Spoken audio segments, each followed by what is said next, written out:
Welcome વિદ્યાર્થી મિત્રો. Session 2 પ્રવાહ વિદ્યુત, જેમાં આજનો આપણો ટોપિક છે વિદ્યુત પ્રવાહ ઘનતા, જેને આપણે અંગ્રેજીમાં બોલીએ છીએ ઇલેક્ટ્રિક કરંટ ડેન્સિટી, જેને તમે વેક્ટર જે સદિશ રાશિ છે અથવા સ્મોલ વેક્ટર જે વડે પણ દર્શાવો. તો સૌથી પહેલા વિદ્યુત પ્રવાહ ઘનતા એટલે શું? તમે કોને વિદ્યુત પ્રવાહ ઘનતા કહેશો? તો યાદ રાખજો, વિદ્યુત પ્રવાહની વ્યાખ્યા આપતી વખતે વિદ્યુત પ્રવાહની વ્યાખ્યા આપતી વખતે ધ્યાનમાં લેવાના મુદ્દાઓ.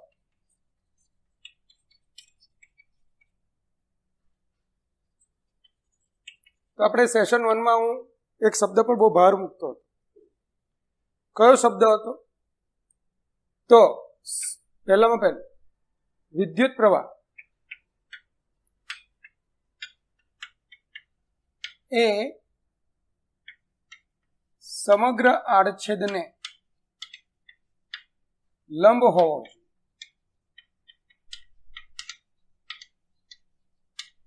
વિદ્યુત પ્રવાહ એ સમગ્ર આડછેદને કેવો હોવો જોઈએ? લંબ હોવો જોઈએ. અને નંબર 2,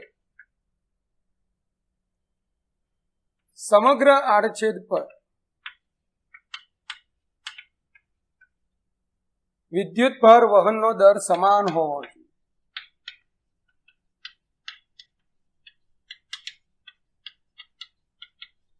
સમગ્ર આડછેદ પર વિદ્યુત ભાર વહનનો દર સમાન હોવો જોઈએ. દાખલા તરીકે સમજાવો. તમે આ એક નળાકાર વાહક લીધો છે. હવે આ નળાકારમાં ધારો કે પ્રવાહ I વહી રહ્યો છે. તો આપણે પસંદ કરેલો આડછેદ, આપણે જે આડછેદ પસંદ કરીએ, આ આડછેદ પ્રવાહની દિશાને સંપૂર્ણપણે લંબ હોવો જોઈએ. આ આડછેદ પ્રવાહની દિશાને સંપૂર્ણપણે લંબ હોવો જોઈએ. નંબર 2, આડછેદના દરેક બિંદુ પાસે વિદ્યુત ભાર વહનનો દર સમાન હોવો જોઈએ. આઈ થિંક બીજો મુદ્દો તમને કદાચ અઘરો લાગશે, તો સમજાવો. સમજો આ બિંદુ પાસે 2 કુલમ પર સેકન્ડ, મતલબ કે 1 સેકન્ડમાં 2 કુલમ વિદ્યુત ભાર પસાર. તો આ દરેક બિંદુ પાસે 2 કુલમ પર સેકન્ડ જેટલો જ વિદ્યુત ભાર પસાર થવો જોઈએ. દરેક બિંદુ પાસેથી પસાર થતો વિદ્યુત ભાર, એકમ સમયમાં પસાર થતો વિદ્યુત ભાર સમાન હોવો જોઈએ. દાખલા તરીકે તમારે આની તુલના કોની સાથે કરી શકો? તો જ્યારે તમે સાતત્યનું સમીકરણ ભણેલા, અને સાતત્યના સમીકરણમાં યાદ છે ને, સાતત્યનું સમીકરણ એવી બરાબર અચળ. તો સાતત્યનું સમીકરણ ભણતા હતા ત્યારે તમે અસ્નિગ્ધ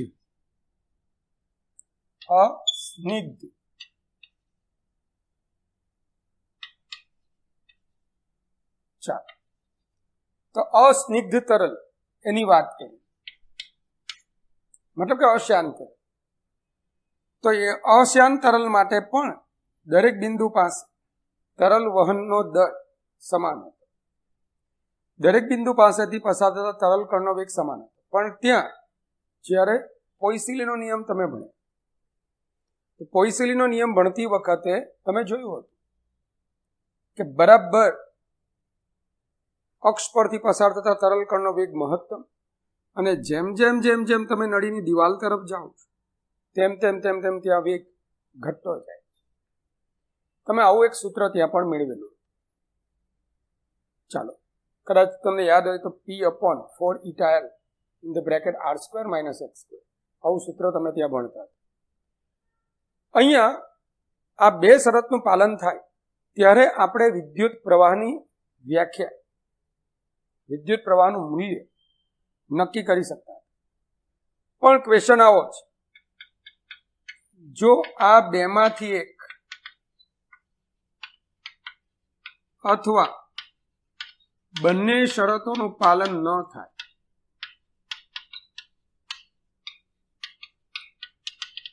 તો શું થાય? જો બેમાંથી એક અથવા બંને શરતોનું પાલન ન થાય તો શું થાય?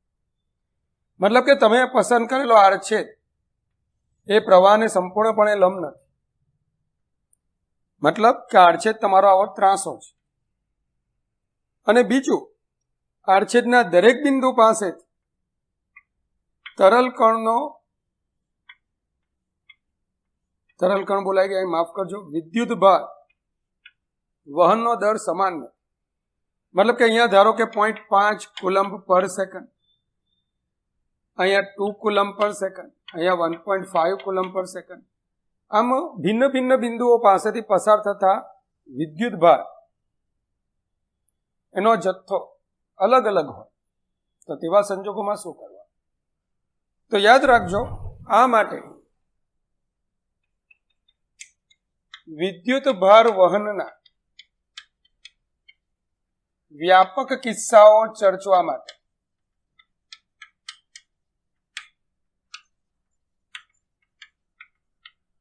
વિદ્યુત પ્રવાહ ઘનતા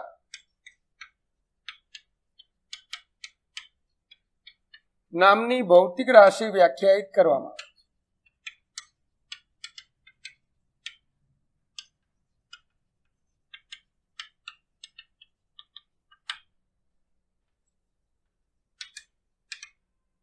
વિદ્યુત ભાર વહનના વ્યાપક કિસ્સાઓ ચર્ચવા માટે વિદ્યુત પ્રવાહ ઘનતા નામની ભૌતિક રાશિને આપણે વ્યાખ્યાયિત કરીએ.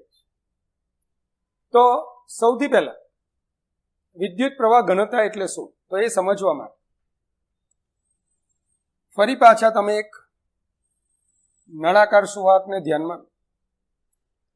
આ સુવાહકનો કોઈ પણ આડછેદ, ધારો કે મેં આ રીતે એક અનિયમિત આડછેદ લીધો છે, જેમ આ ચોક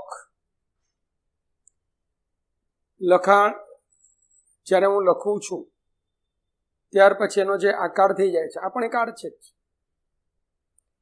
તો પણ હા, આ લંબાઈને લંબ એવો આડછેદ નથી, આ આડછેદ વક્ર થઈ ગયેલો.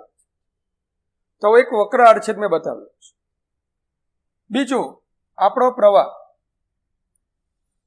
પ્રવાહની દિશા આ રીતે. અહીંયા હું બંને શરતનું ઉલ્લંઘન કરું છું.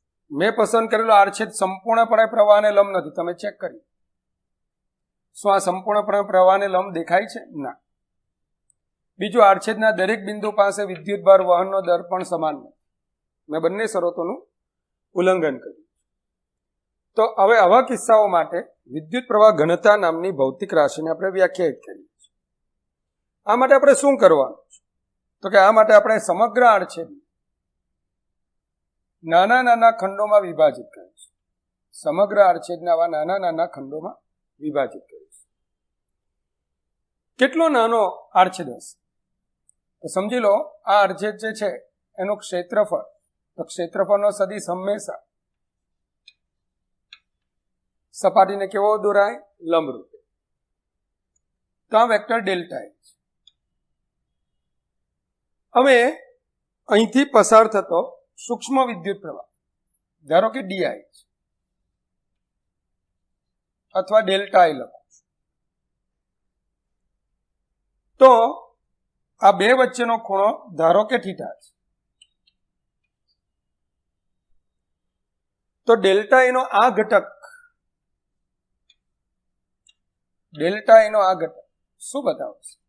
Delta A cos theta. તો પ્રશ્ન એ છે કે ડેલ્ટા એ કોસ થીટા શું દર્શાવે?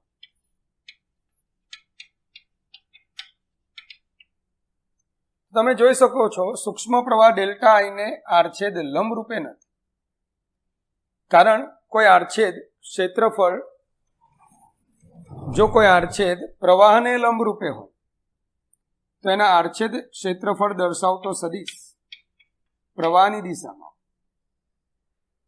કોઈ આડછેદ પ્રવાહની દિશાને લંબ હોય, કોઈ આડછેદ પ્રવાહની દિશાને લંબ હોય તો એનો ક્ષેત્રફળનો સદિશ પ્રવાહની દિશામાં. તો અહીંયા કોણ પ્રવાહની દિશામાં છે?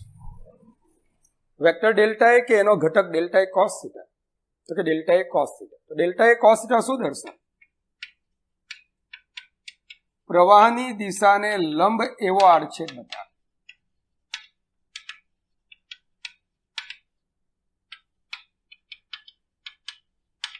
શું? પ્રવાહની દિશાને લંબ એવો આડછેદ બતાવે છે. તો ડેલ્ટા એ કોસ થીટા શું દર્શાવે? પ્રવાહની દિશાને લંબ એવો આડછેદ. તમને જો યાદ હોય તો ફ્લક્સ વખતે પણ મેં આ જ રીતે ક્ષેત્રફળ સદિશની ચર્ચા કરી. તમે એક વખત એ વિડીયો પણ જુઓ. તો પ્રવાહની દિશાને લંબ એવો આડછેદ બતાવે. અને જો આનો બીજો ઘટક લઈશું ડેલ્ટા એ સાઇન થીટા, એ પ્રવાહને સમાંતર એવો આડછેદ બતાવે. તો હવે કોઈ પણ બિંદુ પાસેની વિદ્યુત પ્રવાહ ઘનતા, કોઈ પણ બિંદુ પાસેની વિદ્યુત પ્રવાહ ઘનતા એટલે જ તે બિંદુ પાસે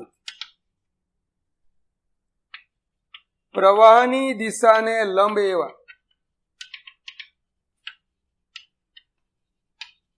એકમ આડછેદ ક્ષેત્રફળમાંથી લંબ રૂપે પસાર થતો વિદ્યુત પ્રવાહનો જથ્થો અથવા ક્ષેત્રફળમાંથી પસાર થતો વિદ્યુત પ્રવાહ.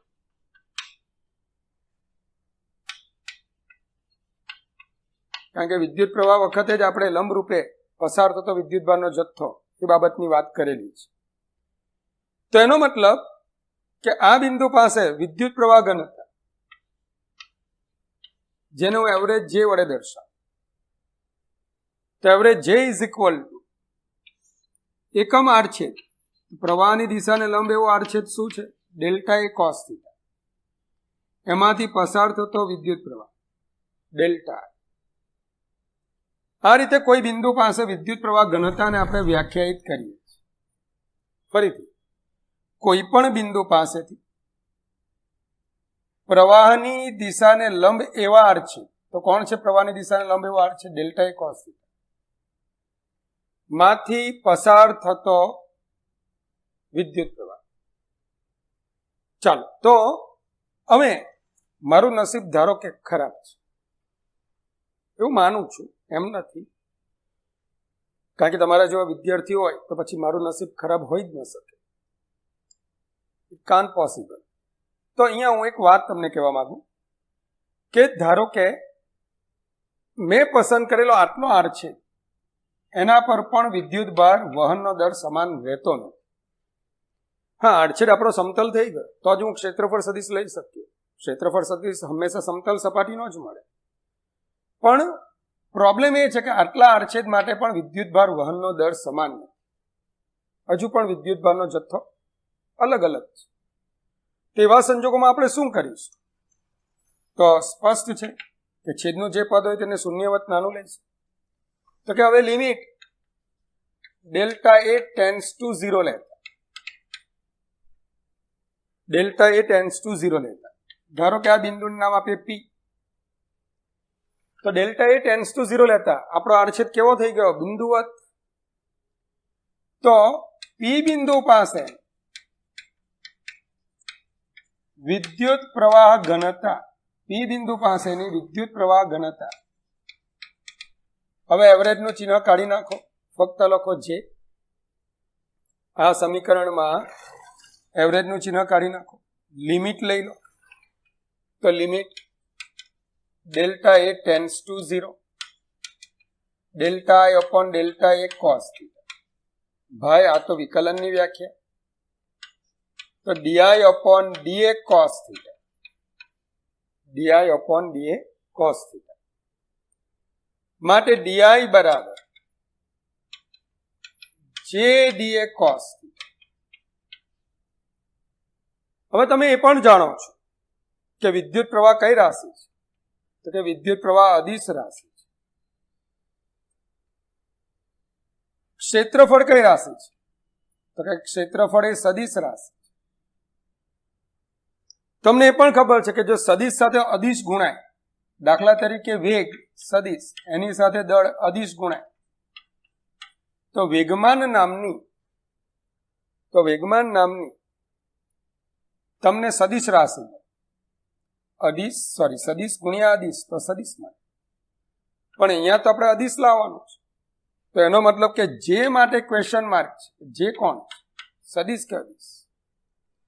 તો જે એ સદિશ હોવું જોઈએ. જે શું હોવું જોઈએ? સદિશ હોવું જોઈએ.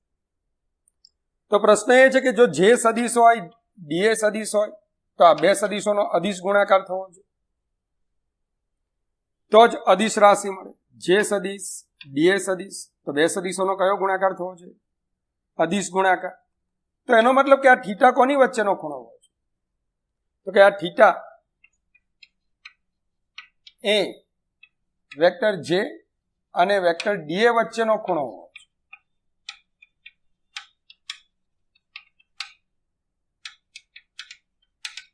જે અને વેક્ટર ડી એ વચ્ચેનો એક ખૂણો હોવો છે. હવે જે અને ડી એ વચ્ચેનો જો ખૂણો હોય તો પછી જેની દિશા કઈ? પ્રશ્ન છે જેની દિશા કઈ? તો એનો જવાબ આકૃતિ જોતા તમને તરત મળી આવશે કે આમાં થીટા ખૂણો કોની વચ્ચેનો? વેક્ટર ડેલ્ટા એ અને વેક્ટર ડેલ્ટા આઈ વચ્ચે, વેક્ટર ડેલ્ટા એ અને ડેલ્ટા આઈ વચ્ચે. તો એનો મતલબ કે જે એની દિશા પણ તમારે ડેલ્ટા આઈની દિશામાં લેવી પડે. મતલબ કે જેની દિશા પણ પ્રવાહની દિશામાં લેવી. તો આથી આપણે એક નિર્ણય પર આવે કે જેની દિશા કઈ? તો કે જેની દિશા વિદ્યુત પ્રવાહની દિશામાં લેવામાં આવે. જેની દિશા વિદ્યુત પ્રવાહની દિશામાં લેવામાં આવે. આના પરિણામે ઉપરોક્ત સમીકરણ હવે આપણે આમ લખી શકીએ, વેક્ટર જે ડોટ વેક્ટર ડી, ડીઆઈ બરાબર વેક્ટર જે ડોટ વેક્ટર ડી, જ્યાં થીટા જે ડી એ કોસ થીટામાં થીટા હવે વેક્ટર જે અને વેક્ટર ડી એ વચ્ચેનો ખૂણો લઈશ. પણ જો ધ્યાન આપજો, પણ જો મારે સમગ્ર આડછેદમાંથી વહેતો પ્રવાહ શોધવો હોય, સમગ્ર આડછેદમાંથી પસાર થતો વિદ્યુત પ્રવાહ શોધવો,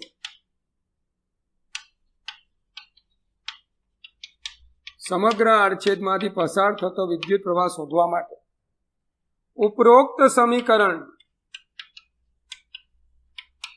શું કરવું પડશે? સંકલન લેવું પડશે. તો આઈ એટલે સંકલન ડીઆઈ, કોના પરનું? સમગ્ર આડછેદ પરનું.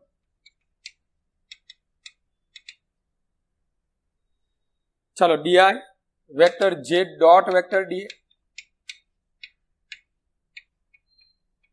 સમગ્ર આડછેદ. આમ વિદ્યુત પ્રવાહ ની વ્યાપક વ્યાખ્યા છે. તો આના પરથી તમે લખી શકો કે કોઈ આડછેદમાંથી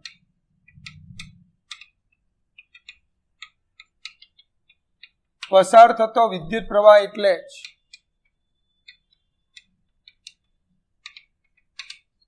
કોઈ આડછેદમાંથી પસાર થતો વિદ્યુત પ્રવાહ એટલે જ વિદ્યુત પ્રવાહ ઘનતા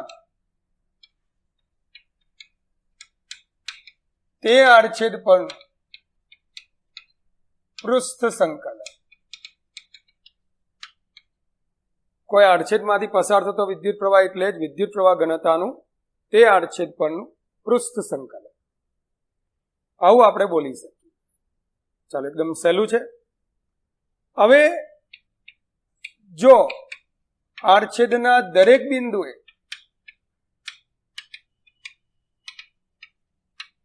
વેક્ટર જે સમાન હોય તો આ સૂત્ર જે આપણે મેળવ્યું ને એ વ્યાપક સૂત્ર છે.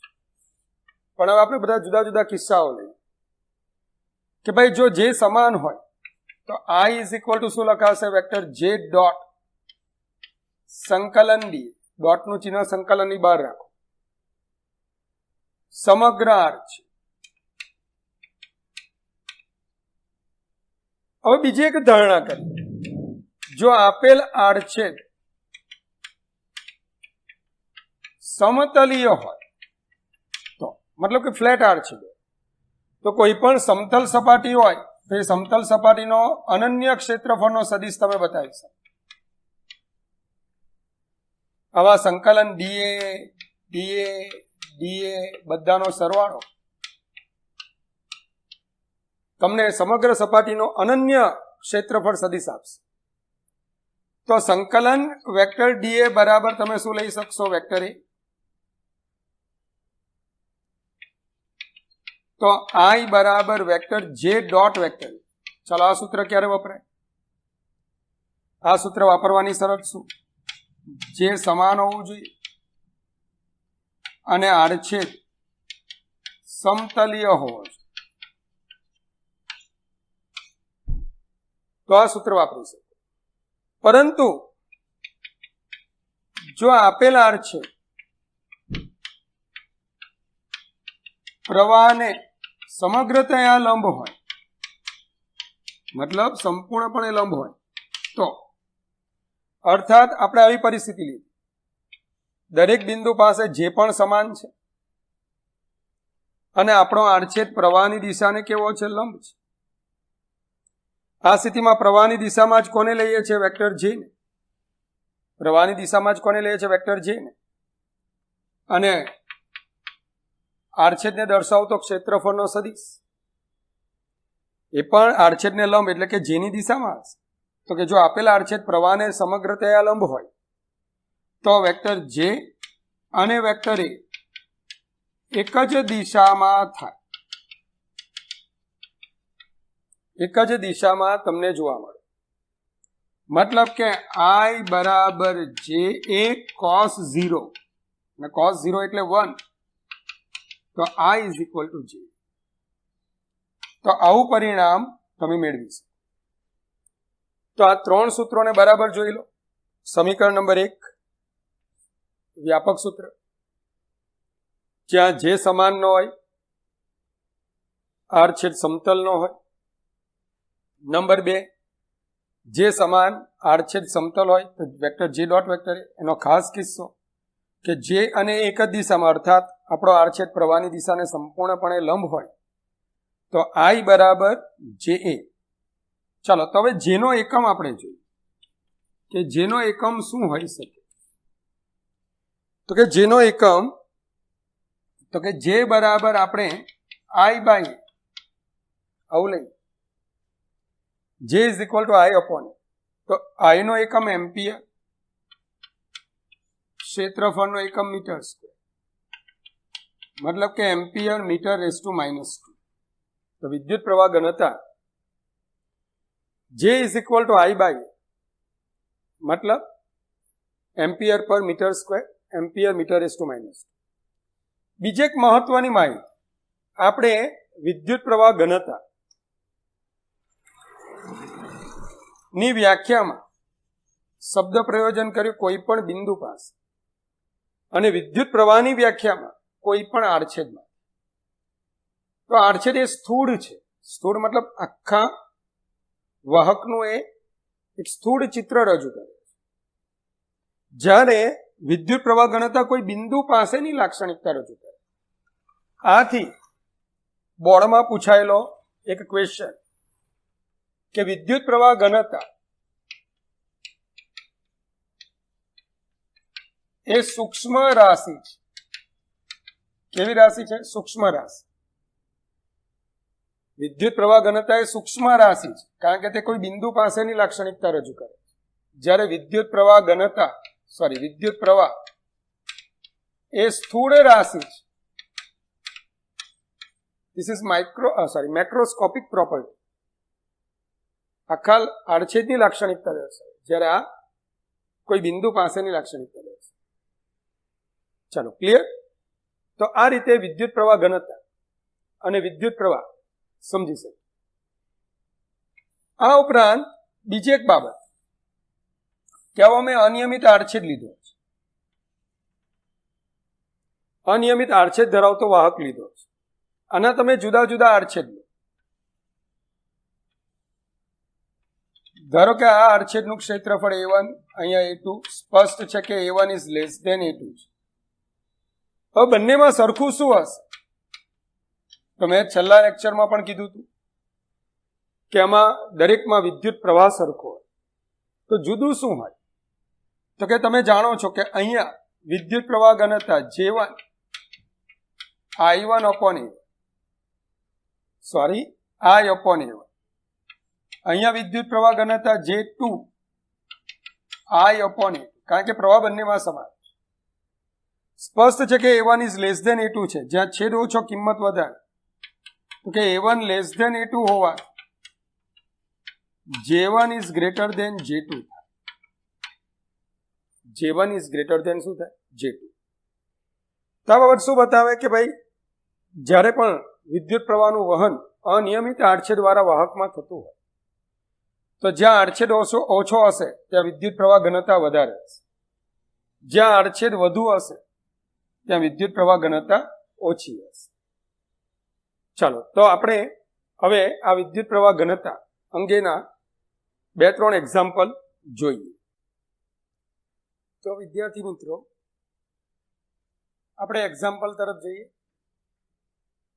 કે કોઈ બિંદુ પાસે વિદ્યુત પ્રવાહ ઘનતા vector J is equal 2 into 10⁻⁴ J cap ampere metre છે. તો vector A is equal 2I cap plus 3J cap centimetre square આડછેદ ક્ષેત્રફળમાંથી પસાર થતો વિદ્યુત પ્રવાહ છે. તો પહેલામાં પહેલું કે અહીં vector J is equal to શું આપેલા છે? 2 into 10⁻⁴ J cap એમ્પિયર મીટર⁻⁻2 તથા vector A is equal to 2I cap plus 3J cap centimetre square, જેને હું મીટર સ્ક્વેરમાં ફેરવું તો 2I cap plus 3J cap 10⁻⁴ metre square. ચાલો સિમ્પલ છે. વેક્ટર J સમાન છે, હા અચળ આપેલું છે. વેક્ટર A સમતલ છે કારણ કે કોઈ વેરિયેબલ નથી. તો માટે આપેલ બિંદુ પાસે આપેલ આડછેદમાંથી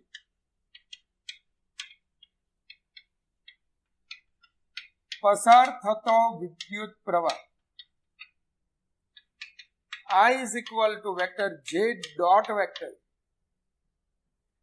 ચાલો vector J 2 into 10⁻⁴ J cap dot 2I cap plus 3J cap into 10⁻⁻. ચાલો અદિશ ગુણાકાર તમને આવડે છે. J cap dot I cap 0, J cap dot J cap 1, તો 2 into 10⁻⁴ into 3 into 10⁻⁻4 આ બે પદોનો આપણે ગુણાકાર કરીશું કારણ કે J cap dot J cap 1 થશે. ચાલો તો કેટલા એમ્પિયર આવશે? 6 એમ્પિયર એ આપણો આન્સર હશે. ચાલો તો એકદમ સહેલો દાખલો છે, MCQ ને લગતો આ પ્રશ્ન. બીજું, એક નળાકાર વાહકમાં અક્ષથી r અંતર વિદ્યુત પ્રવાહ ઘનતા J is equal two 3 + 2R સૂત્ર વડે આપવામાં આવે.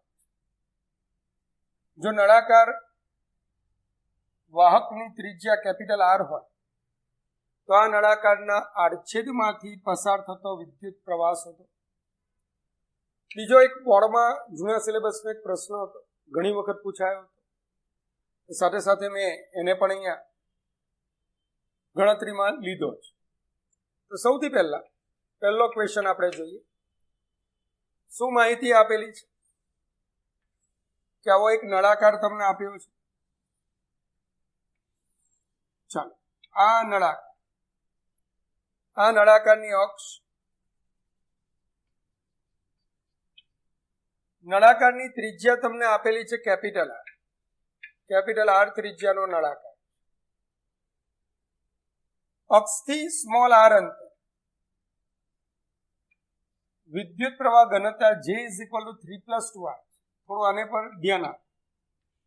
જેમ સ્મોલ r વધે છે, જે વધે મતલબ અક્ષથી r અંતર જેમ જેમ વધતું જાય જેનું મૂલ્ય વધતું છે. આ સ્થિતિમાં જે તો સમાન નથી, તો આપણે પ્રવાહ શોધવા માટેના આટલા સૂત્રો ભણી. I is equal two vector J dot vector. સૂત્ર ક્યારે વપરાય?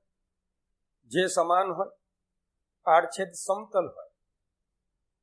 અહીંયા આડછેદ તો સમતલ લઈશું, પણ જે સમાન નથી. જો જે સમાન ન હોય તો પછી સંકલન vector J dot vector D. તમારે આ સમીકરણનો ઉપયોગ કરવો પડશે. આ માટે આપણો જે સમગ્ર આડછેદ છે, ચાલો આપણો જે આડછેદ છે એક વર્તુળાકાર આડછેદ છે. તો આ આડછેદને આપણે શું કરીશું? તો કે અક્ષથી સ્મોલ r જેટલા અંતરે જેનું મૂલ્ય 3 + 2r છે.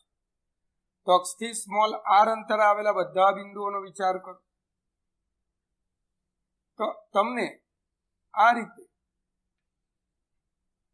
એક વર્તુળ મળશે, અને જો એમાં સૂક્ષ્મ dr જેટલો વધારો કરે તો તમને આવી એક રિંગ મળશે. અને એમે તમને ઘણી વખત મેં કીધું કે ફિઝિક્સમાં બે ખાસ બેનપણી, એક તકતી અને રિંગ. જો તકતી વિશે તમારે જાણવું હોય તો તમારે સૌથી પહેલા કોને જાણવી પડે? રિંગને. તો આમ મેં સમગ્ર વર્તુળાકાર આડછેદ સ્મોલ r ત્રિજ્યા અને dr જેટલી સૂક્ષ્મ જાડાઈ, સ્મોલ r ત્રિજ્યા અને dr જેટલી સૂક્ષ્મ જાડાઈ ગણો, પહોળાઈ ગણો, આવી અસંખ્ય રિંગોમાં વિભાજિત કરી. તો હું વર્ણન લખતો નથી અહીંયા, પણ તમે પહેલું વાક્ય લખી શકો કે ભાઈ આપેલ સમગ્ર વર્તુળાકાર આડછેદને સ્મોલ r ત્રિજ્યા અને dr જેટલી સૂક્ષ્મ પહોળાઈની અથવા જાડાઈની અનેક સૂક્ષ્મ રિંગોમાં વિભાજિત કરી છે. પહેલું સેન્ટેન્સ તમે આવું લખી શકો, પણ તમે હોશિયાર છો એટલે હું અહીંયા લખતો નથી. આ સૂક્ષ્મ રિંગનું, આવી એક સૂક્ષ્મ રિંગનું ક્ષેત્રફળ, આવી એક સૂક્ષ્મ રિંગનું ક્ષેત્રફળ પરિઘ ગુણ્યા જાડાઈ 2πr dr. 2πr પરિઘ ગુણ્યા જાડાઈ. આપણે આ રીતે યાદ રાખતા. ચાલો આને નામ આપી દઈએ dA. સ્પષ્ટ છે કે આ ક્ષેત્રફળનો સદિશ રિંગના સમતલને લંબ છે. અને બીજો આપણો પ્રવાહ એ પણ આ જ દિશામાં છે. પ્રવાહ દિશામાં હોય તો વેક્ટર જે પણ આ જ દિશામાં થશે, કારણ કે જેની દિશા I ની દિશા છે. શું જોઈ શકશો? સૂક્ષ્મ રિંગ માટે જે અને D એક જ દિશામાં. તો આવી જેટલી રિંગો આપણે લઈએ, ત્યાંથી સ્ટાર્ટ કરીશું કેન્દ્ર પાસે. તો કેન્દ્ર પાસેથી આવી જેટલી પણ સૂક્ષ્મ રિંગો લઈશું, છેક અહીંથી શરૂ થશે અને ક્યાં સુધી જશે? કેપિટલ R ત્રિજ્યા સુધી એનું બરાબર માપન થશે. શૂન્યથી શરૂ થશે રિંગની ત્રિજ્યા, સ્મોલ r નું મૂલ્ય શૂન્યથી શરૂ થાય, અને મોટામાં મોટી રિંગ કેપિટલ R ત્રિજ્યાની થશે. તો સમગ્ર આડછેદમાં પસાર થતો વિદ્યુત પ્રવાહ, જેને આપણે I ગણીએ તો I બરાબર સંકલન વેક્ટર J ડોટ વેક્ટર અને લિમિટ 0 થી કેપિટલ R. તો વિદ્યાર્થી મિત્રો અહીંયા જેની વેલ્યુ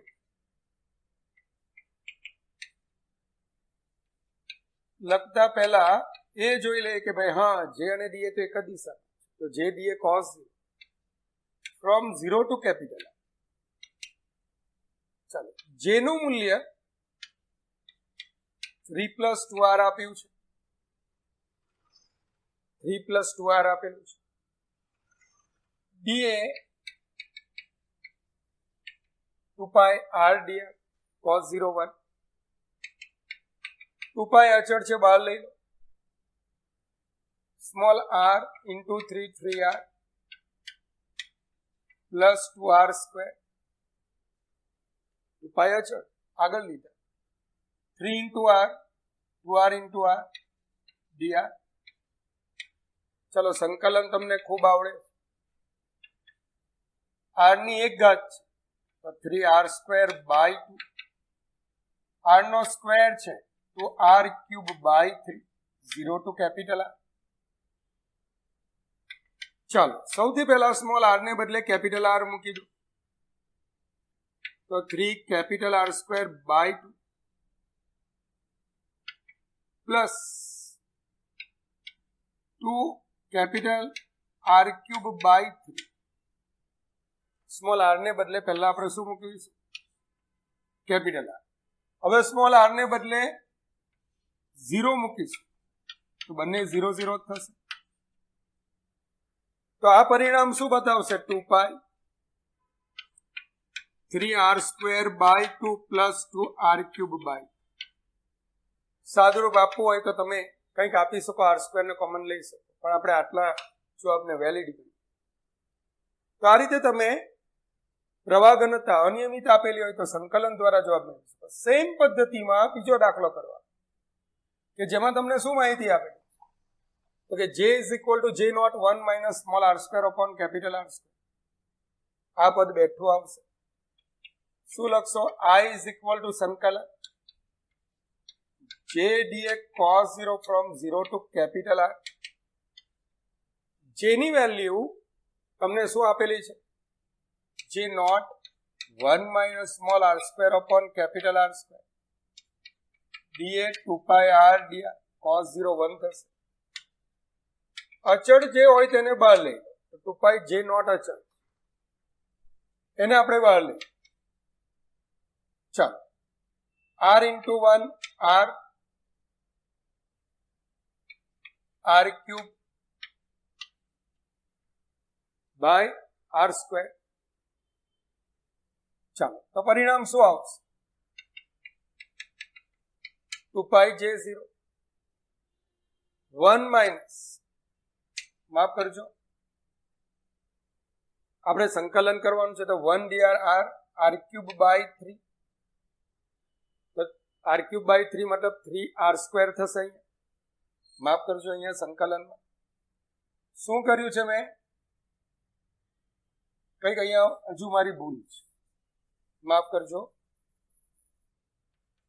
2π J0 સંકલન from 0 to capital r × 1 r r³ divided by r² dr. ચાલો સંકલન કરો. 2π J0 પરિણામ r²/2 r⁴/4r² from 0 to capital R. ચલો સૌથી પહેલા તમે સ્મોલ r ને બદલે કેપિટલ R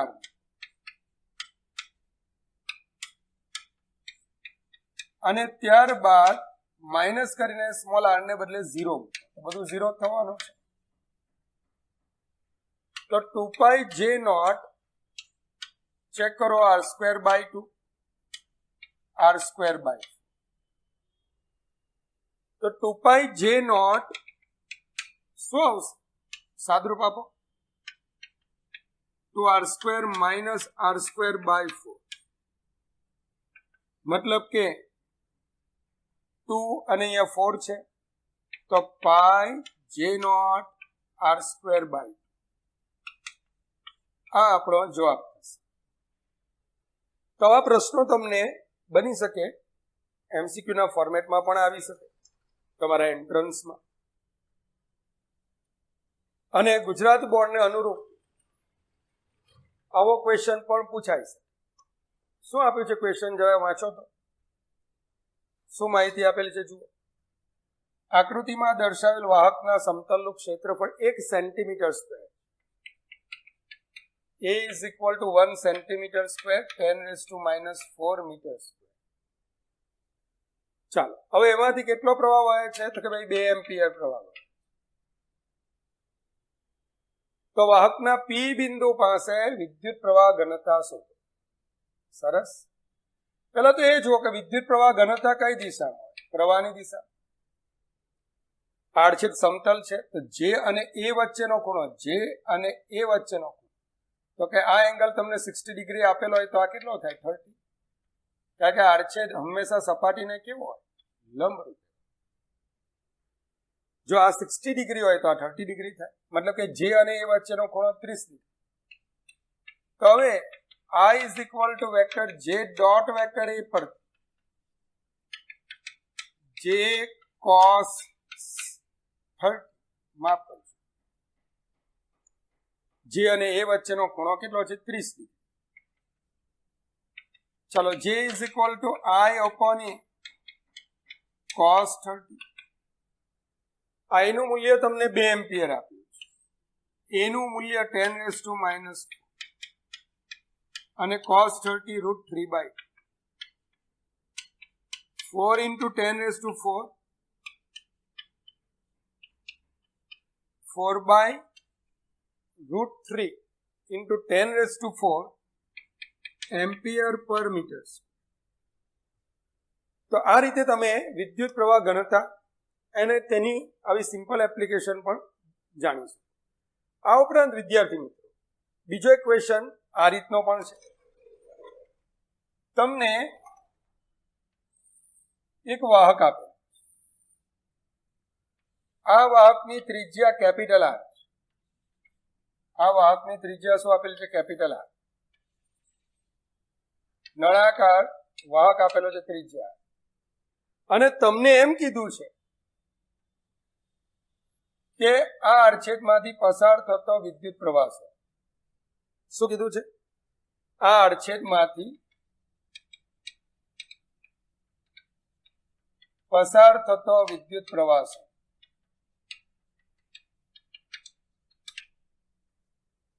અને બીજું વિદ્યુત પ્રવાહ ઘનતા જે સમાન વિદ્યુત પ્રવાહ ઘનતા, સમાન વિદ્યુત પ્રવાહ ઘનતા જે છે. ચાલો કેવી રીતના કરશો? શું આ વખતે આડછેદને નાના નાના નાના ખંડોમાં વિભાજિત કરશો? શું વિચાર? બોલો. કોઈક તમારી પાસે કંઈક મદદ કરવા જેવું હોય મને તો કહો. શું કરશો? તમારે આ અનિયમિત આકારનો આડછેદ, આડછેદની કોઈ વાત જ નથી કરી, બસ આવું આકૃતિમાં આપી દીધું. તો આપણે એમ વિચારવા કે આડછેદ ગમે તેવો હોય, ત્રાસો હોય, પ્રવાહની દિશાને સંપૂર્ણ લંબ હોય, આ રીતે ગોળાકાર આડછેદ આપેલો હોય, અર્ધ ગોળાકાર આડછેદ આપેલો હોય, તમને ગમે તે આપ્યું હોય. વિદ્યુત ભાર સંરક્ષણનો નિયમ શું કહે?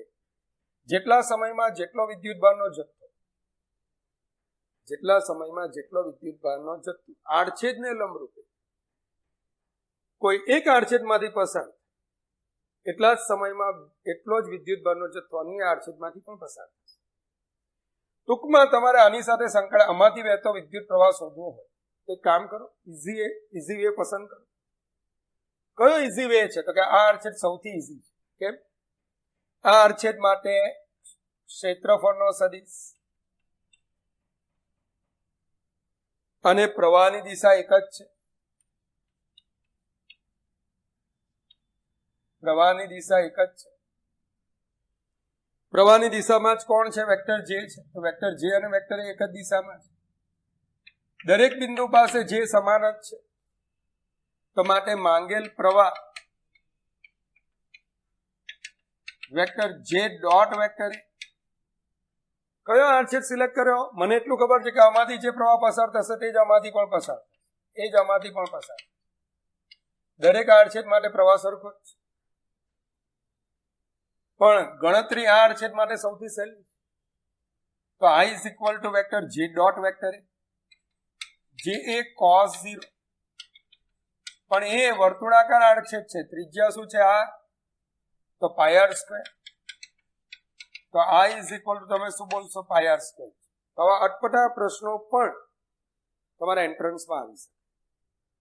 ચાલો તો નેક્સ્ટ ટોપિક ઓહમના નિયમ તરફ આપણે જઈએ. તો વિદ્યાર્થી મિત્રો આપણે ઓહમના નિયમની સમજૂતી તરફ જઈએ.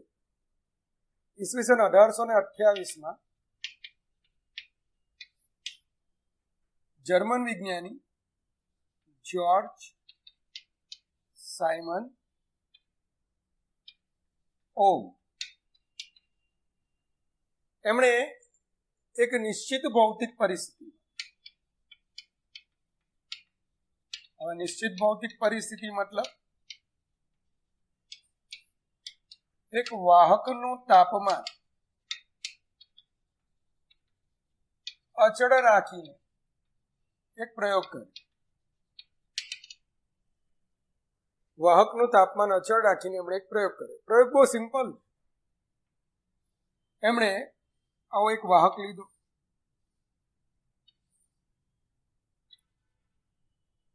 હવે આ વાહકના બે છેડા વચ્ચે પીડી માપવા માટે એક સાધન, જેનો અભ્યાસ આપણે ચોથા ચેપ્ટરમાં કરીશું, પણ જાણકારી તો હમણાં જ મેળવીશું કે તમારે કોઈ પણ વાહકના બે છેડા વચ્ચેનો પીડી માપવો હોય તેવા સાધનને વોલ્ટ મીટર કહેવામાં આવે. શું કહેવાય એને? વોલ્ટ મીટર, વોલ્ટેજ માપક સાધન, જે પીડી માપે. હવે આ જે વાહક છે એનું તાપમાન આપણે અચળ રાખેલું. આ વાહકમાંથી કેટલો વિદ્યુત પ્રવાહ વહે છે એ માપવા માટે આ વાહકમાંથી કેટલો વિદ્યુત પ્રવાહ વહે છે. નૈવાજિક પ્રવાહ ધન ધ્રુવમાંથી બહાર આવે, તમને ખબર છે, ઋણ ધ્રુવમાં દાખલ થાય, તો આમાંથી કેટલો પ્રવાહ વહે છે એ માપતું સાધન આપણું એ મીટર કહેવાય. તો આમ વોલ્ટ મીટર અને બીજું સાધન કોણ? એ મીટર. આ પ્રવાહ માપક સાધન છે, આ વોલ્ટેજ માપક સાધન. હવે એમણે શું કર્યું? આને આપણે ચલિત બેટરી કહે છે, જે બીજા ચેપ્ટરમાં આપણે સમજાવ્યું. આવી એક એમણે બેટરી લીધી. જોકે આને બદલે આપણે પ્રયોગમાં રિયોસ્ટેટ નામનું સાધન વાપરીએ. પ્રયોગમાં રિયોસ્ટેટ નામનું સાધન વાપરીએ તો રિયોસ્ટેટ શું છે તો એના વિશે આપણે પછીથી જાણીશું કે એના દ્વારા તમે પરિપથમાં પ્રવાહ બદલી શકો. હવે એમણે આઈ અને વી ના જુદા જુદા મૂલ્યો માપે. એમીટર અને વોલ્ટમીટર દ્વારા વી અને આઈ ના જુદા જુદા મૂલ્યો માપે. સમજી લો આ વી અને આઈ. ચલો આનું આપણે કોષ્ટક બનાવીએ. તો આ કોષ્ટકમાં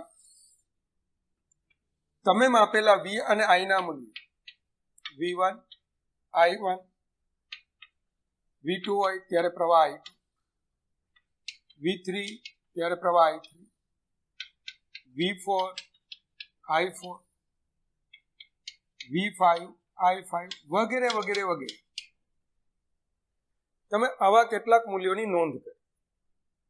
હવે તમને જાણવા મળશે. શું જાણવા મળશે? કે જો V1 અને I1, V2, I2, V3, I3 નો જો તમે ગુણોત્તર લેશો તો આ ગુણોત્તર તમને અચળ જોવા મળશે. આ ગુણોત્તર કેવો જોવા મળશે? અચળ.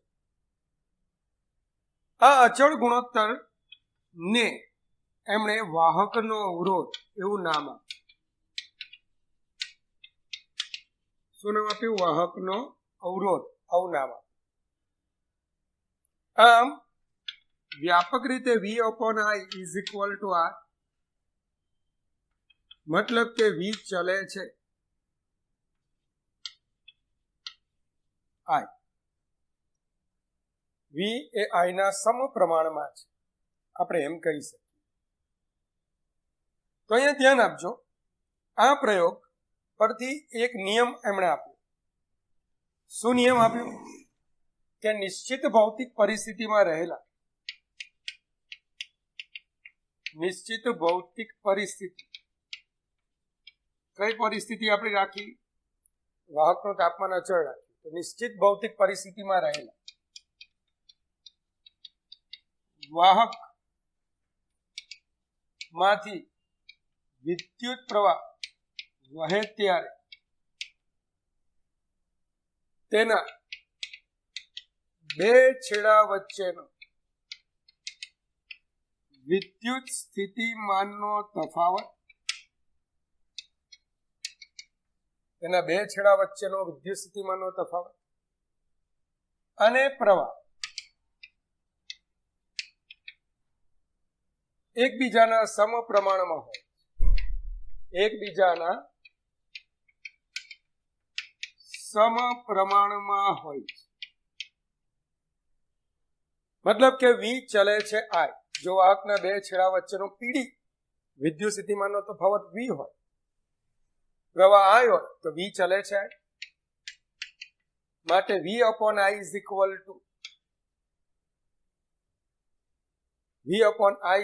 ટુ અચળ, અને આ અચળાંક શું નામ આપ્યું એમણે? વાહકનો અવરોધ. આ વાહકનો અવરોધ કેપિટલ આર એ વાહકના દ્રવ્યની જાત, મતલબ કે તાંબુ, એલ્યુમિનિયમ, લોખંડ, દરેક માટે આ અવરોધ અલગ અલગ હશે. વાહકના દ્રવ્યની જાત, વાહકના પરિમાણ, જેના વિશે હમણાં ભણવાના છે આપણે, વાહકના પરિમાણ, તથા તાપમાન પર આધારિત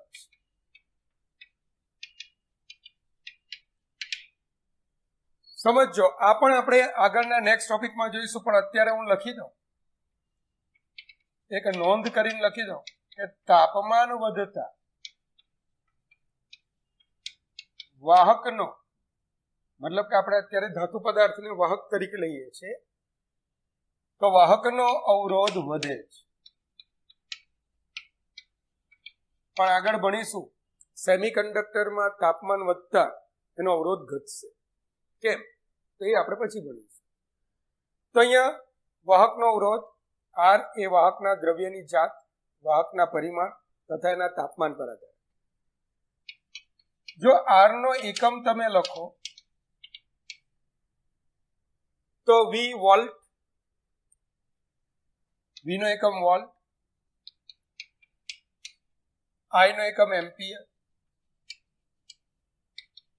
ટૂંકમાં વોલ્ટ પર એમ્પિયર, જેને એમણે ઓમેગા સંકેતથી દર્શાવ્યો, જેને આપણે વાંચીશું ઓમ. સંકેત છે ઓમેગા, પણ વાંચીશું આપણે ઓમ. ચાલો બીજી એક બાબત, આ પણ એક નોંધ જોવાની છે. અવરોધના વ્યસ્તને વાહકનું વાહકત્વ કહે છે. અંગ્રેજીમાં બોલાય એને કંડક્ટન્સ કહે, કંડક્ટન્સ કહે. તો અવરોધના વ્યસ્તને વાહકનું વાહકત્વ કંડક્ટન્સ કહે. હવે આમ કંડક્ટન્સ ઘણી વખત આનો સંકેત સ્મોલ જી પણ લે છે. સેમિકન્ડક્ટરમાં આપણે જોઈશું જીએમ વડે પણ દર્શાવે છે. તો conductance is equal to 1 upon rho, અને કંડક્ટન્સ નો એકમ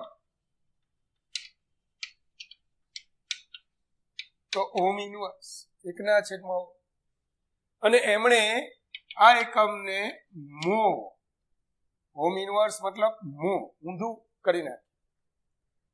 ફરીથી ઓમ ઇન્વર્સ, જેને એમણે મોલ, અને એનો સંકેત ઊંધું ઓમેગા.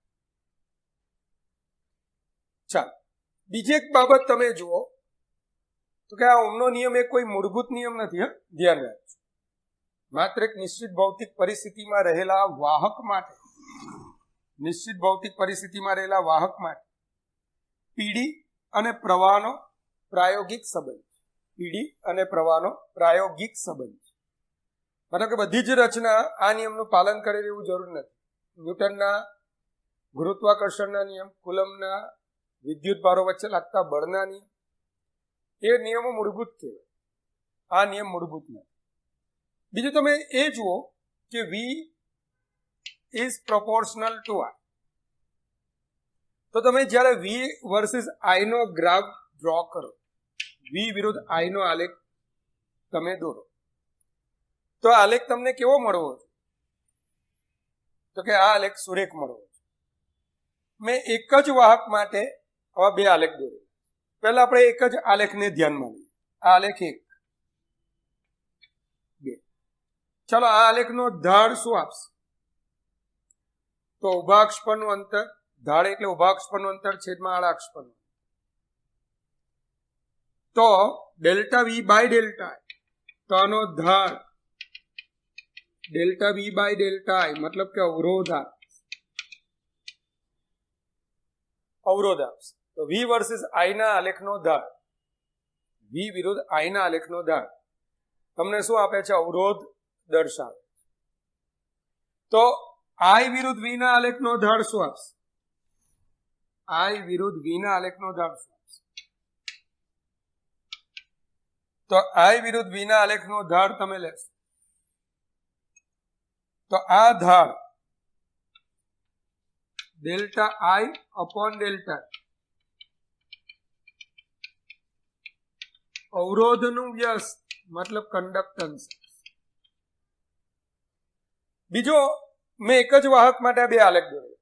ધારો કે આ આલેખ T1 તાપમાન અને આ આલેખ T2 તાપમાન.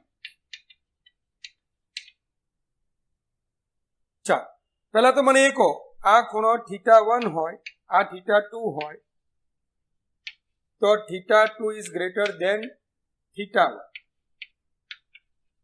tan θ2 is greater than tan θ1. પણ ઢાળ એટલે જ tan θ પણ થાય.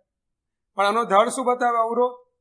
ધારો કે અહીંયા અવરોધ R1 હોય, અહીંયા અવરોધ R2 હોય, તો આપણે કહી શકીશું R2 is greater then R1, કારણ કે ઢાળ એટલે tan θ અને આપેલ કિસ્સામાં આ ઢાળ શું બતાવે? અવરોધ. તો એનો મતલબ R2 એ R1 કરતા વધારે. જો R2 એ R1 કરતા વધારે હોય તો તાપમાન વધતા અવરોધ વધી જાય. એનો મતલબ કે T2 એ ઊંચું તાપમાન હોવું જોઈએ, T1 એ નીચું તાપમાન હોવું જોઈએ. T2 ઇઝ ગ્રેટર દેન શું થવું જોઈએ? T1. તો આ એક માહિતીને પણ તમારે તમારી નોટમાં નોટ ડાઉન કરવા જોઈએ. આના પર રિલેટેડ પ્રશ્ન પણ આગળ આપણે જોઈશું. તો વિદ્યાર્થી મિત્રો, મેં એક વાક્ય અહીંયા લખ્યું કે વાહકનો અવરોધ કોની પર આધાર રાખે? દ્રવ્યની જાત અને વાહકના પરિમાણ. પરિમાણ એટલે એની સાઇઝ. તો આજે આપણે એને સમજીએ કે વાહકનો અવરોધ એ પરિમાણ પર કેવી રીતે આધાર રહે છે. તો આ માટે સૌથી પહેલા આપણે એક બાબત વિચારી લઈએ કે તમારી પાસે L લંબાઈનો અને A આડછેદ ધરાવતો એક વાહક છે. એમાંથી વહેતો વિદ્યુત પ્રવાહ છે I પ્રવાહ વહે છે અને એના બે છેડા વચ્ચેનો PD V છે. શું આકૃતિમાં દર્શાવે એક વાહક કે ભાઈ જેનો આડછેદ, એક વાહક ની લંબાઈ L અને આડછેદ A છે. તેના બે છેડા વચ્ચેનો PD V અને તેમાંથી વહેતો પ્રવાહ I. માટે વાહકનો અવરોધ ઓહ્મના નિયમ મુજબ શું મળવો જોઈએ? તો R is equal to V by. હવે આવા મેં બે વાહકો લીધા, સેમ સમાન વાહકો લીધા. દરેકમાંથી વહેતો પ્રવાહ સરખો જ છે. અને એમ વિદ્યુતભાર સંરક્ષણનો નિયમ કે આ પ્રકારનું જોડાણ હોય પછી આડછેદ ગમે તેવા હોય. અત્યારે તો મેં સમાન પરિમાણ વાળા લીધો છે, ગમે તેવો આડછેદ હોય પ્રવાહ સરખો જ રહ્યો. ચાલો, હવે આ વખતે શું થશે? દરેક વ્યક્તિગત વાહકના બે છેડા વચ્ચેનો પીડી V છે તો કે ભાઈ આકૃતિમાં દર્શાવ્યા મુજબ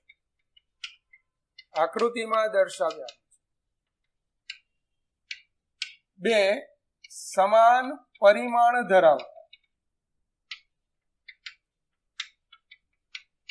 વાહકોને એક પછી એક રહે તેમ જોડતા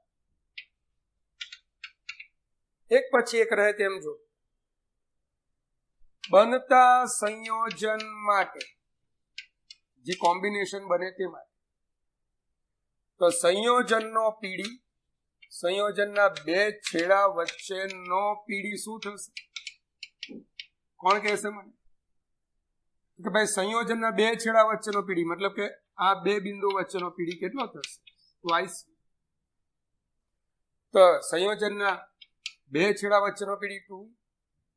સંયોજનમાંથી વહેતો પ્રવાહ સેમ આઈ રહેશે. માટે ઓહમના નિયમ અનુસાર સંયોજનનો અવરોધ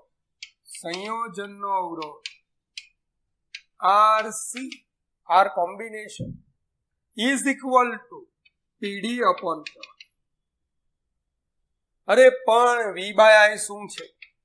એક જ વાહકનો વ્યક્તિગત અવરોધ.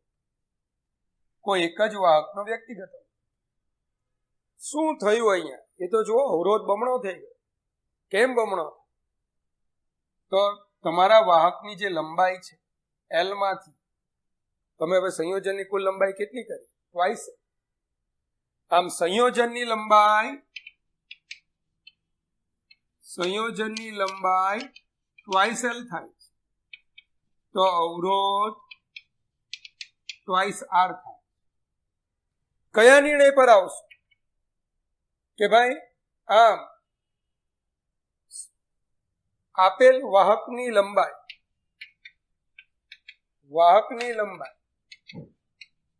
બમણી થતા તેનો અવરોધ બમણો થાય છે. આ તો રેખીય પ્રમાણ થઈ ગયું. મતલબ તમે આવું લખી શકશો, વાહકનો અવરોધ એ તેની લંબાઈના સમપ્રમાણમાં.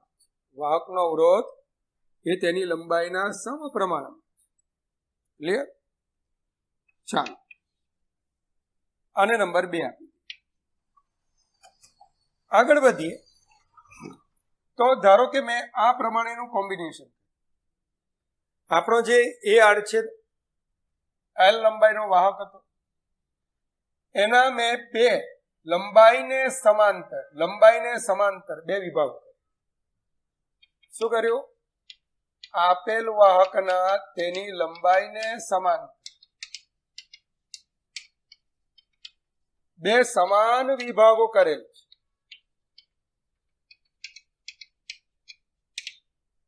ચલો, તો દરેક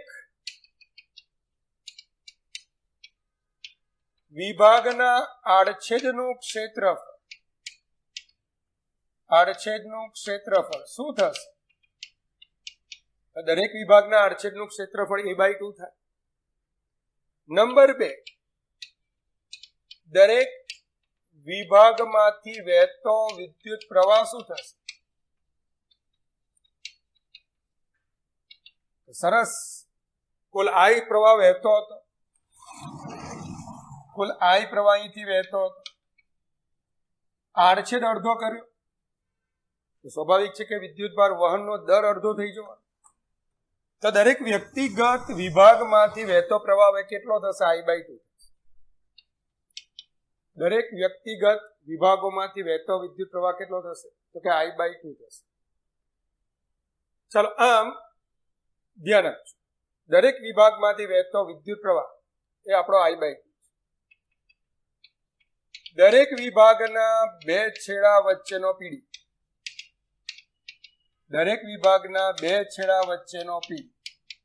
સેમ, એ તો V છે આપેલો. માટે દરેક વિભાગનો અવરોધ ઓહમના નિયમ અનુસાર શું થશે? તો ઓહમના નિયમ અનુસાર દરેક વિભાગનો અવરોધ, ધારો કે એનો R' નામ આપું છું, તો પીડી અચ્છા વી, બરાબર, પીડી અચ્છા વી, પ્રવાહ કેટલો છે I/2, તો 2V અપોન R, અવરોધ એટલે પીડી અપોન પ્રવાહ, પીડી છે વી, પ્રવાહ છે I/2. ઓ તારી V/I શું થયું? V/I શું થાય છે? તો કે V/I ઇઝ ઇક્વલ ટુ વાહકનો અવરોધ છે.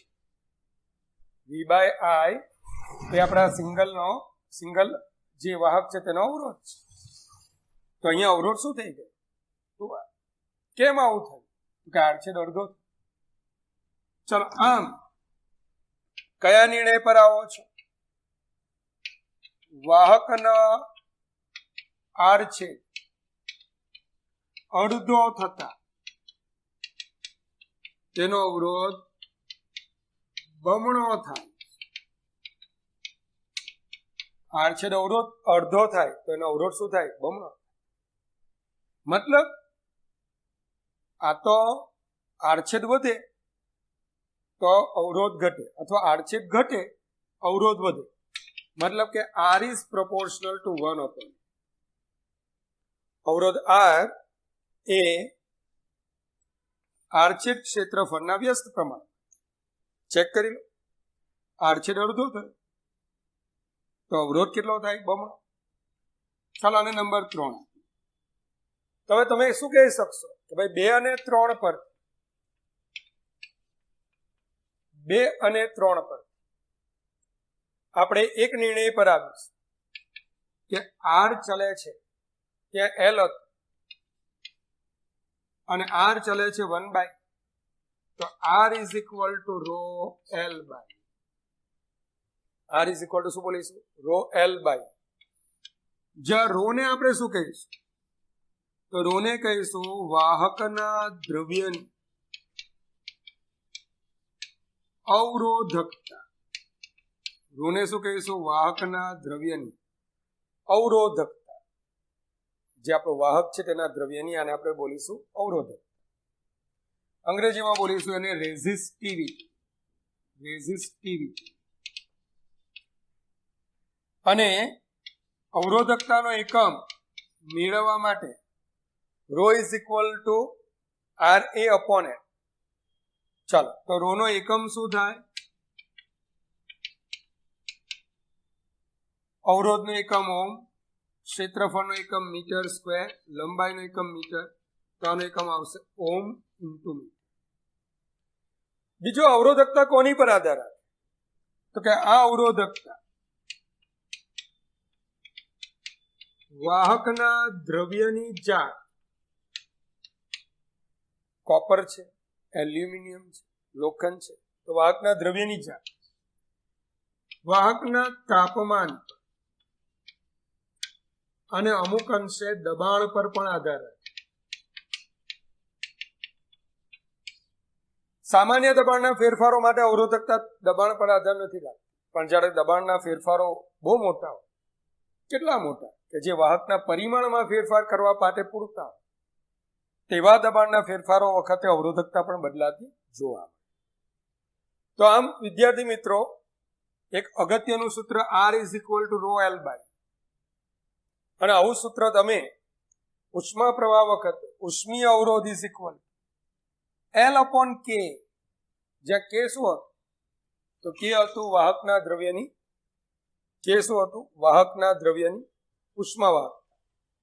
બીજી એક બાબત અહીંયા જોઈ લો, એક બીજી બાબત જોવાની છે, અને એ કઈ બાબત છે? તો અવરોધકતાના વ્યસ્તને, રોના વ્યસ્તને વાહકના દ્રવ્યની વાહકતા કહે છે, જેનો સંકેત સિગ્મા. રોના વ્યસ્તને વાહકના દ્રવ્યની વાહકતા સિગ્મા કહે છે. માટે sigma is equal to 1/. Sigma is equal to 1/. સિગ્માનો એકમ, તો અવરોધકતાનો એકમ ઓમ મીટર હતું, તો તમે શું લખશો? ઓમ મીટર ઇનવર્સ ઓમ ઇનવર્સ, મીટર ઇનવર્સ. હમણાં જ મેં ભણાવ્યું કે ભાઈ ઓમ ઇનવર્સ ને ઓમને તમે શું કહી શકો? ઓમ ઇનવર્સ ને મો મીટર ઇનવર્સ.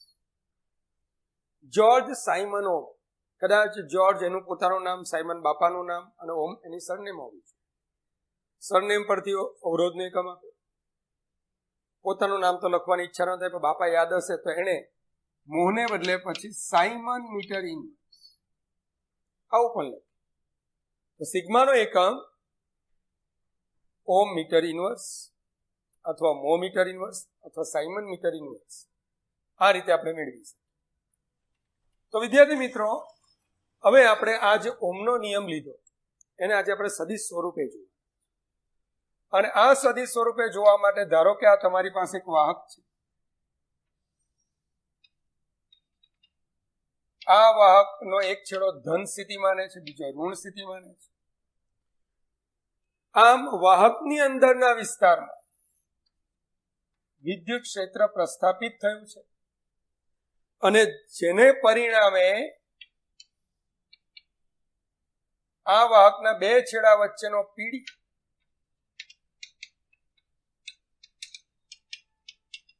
આપણને વી મળે. વાહકમાંથી વહેતો રૈવાજિક પ્રવાહ I, રૈવાજિક પ્રવાહ આપણો I છે. તો હવે ઓમના નિયમ અનુસાર R is equal to V by I. તમે ભણી પણ હમણાં જ જોયું R is equal to rho L by A. તો rho L upon A is equal to V upon. સદિશ સંબંધ લાવવાનો છે. તમારે તો બધું અદિશ જ છે. હા, જો ક્ષેત્રફળને સદિશ લઈ શકશો, પ્રવાહ અદિશ, વિદ્યુત સ્થિતિમાન અદિશ. તો સદિશ કોણ છે? તો કે ઈ છે. ઈને મારે લાવવું પડશે. તો હવે એ તો ખબર જ છે કે E is equal to V by L. Chapter number 2, વિદ્યુત ક્ષેત્ર અને વિદ્યુત સ્થિતિમાન વચ્ચેનો સંબંધ. E is equal to V by L. તો V is equal to શું લખાશે? EL. ચાલો આને નંબર 1 આપી દો. માટે એક પરથી rho L by EL upon EL upon I. ચાલો L અને L કટ થશે. E બરાબર rho I by A. હજુ આમાં સદિશ, એક સદિશ તો આવી ગયો. જમણી બાજુ સદિશ શોધીએ. રો અદિશ I by A. ઓ I by A આપણે ભણી ગયા કે ભાઈ, પરંતુ I by A is equal જે વિદ્યુત પ્રવાહ ઘનતા હોવા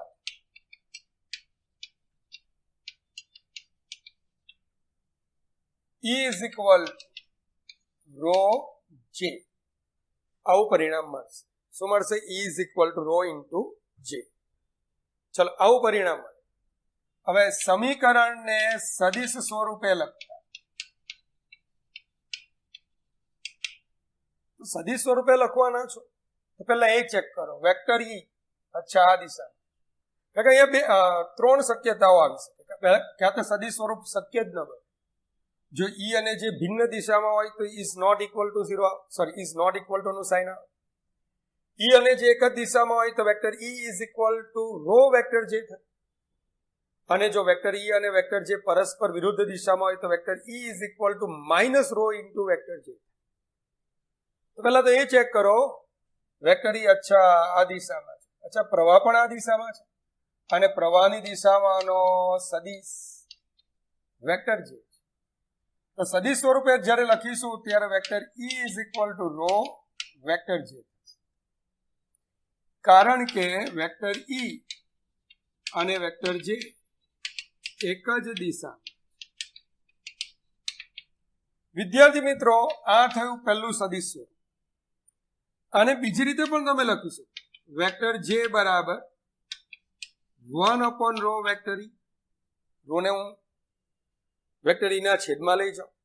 અરે પણ 1 upon રો સિગ્મા તો વેક્ટર જે is equal to sigma vector. તો આ જે બંને સમીકરણો છે એ ઓહમના નિયમના સદિશ સ્વરૂપો છે.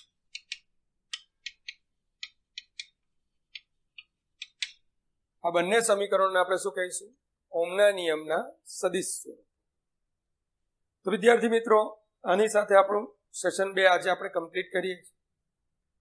નેક્સ્ટ સેશન એ બહુ ઉપયોગી સેશન છે આપણું, જેના સૂત્રો આપણે મેળવવાના છે અને મોસ્ટ ઇમ્પોર્ટન્ટ થિયરી જે બોર્ડ માટે ઘણી ઇમ્પોર્ટન્ટ કહી શકાય એવી થિયરીનો આપણે અભ્યાસ કરીએ. તો વિદ્યાર્થી મિત્રો, આમાં કંઈ ભૂલ રહી ગઈ હોય તો એ મને માફ કરજો, કે લખાણમાં ભૂલ થઈ ગઈ હોય, કન્સેપ્ટમાં કોઈ ભૂલ નથી. વારંવાર આ વિડીયોને તમે જુઓ, આ બધું નોલેજ કમ્પ્લીટ તમારું આત્મસાત કરો. તો ફરી પાછા ભગવાન પાસે તમારી ઉજ્જવળ કારકિર્દીના હું આશીર્વાદ માંગુ છું. Take care. God bless you infinitely, all my students. Goodbye.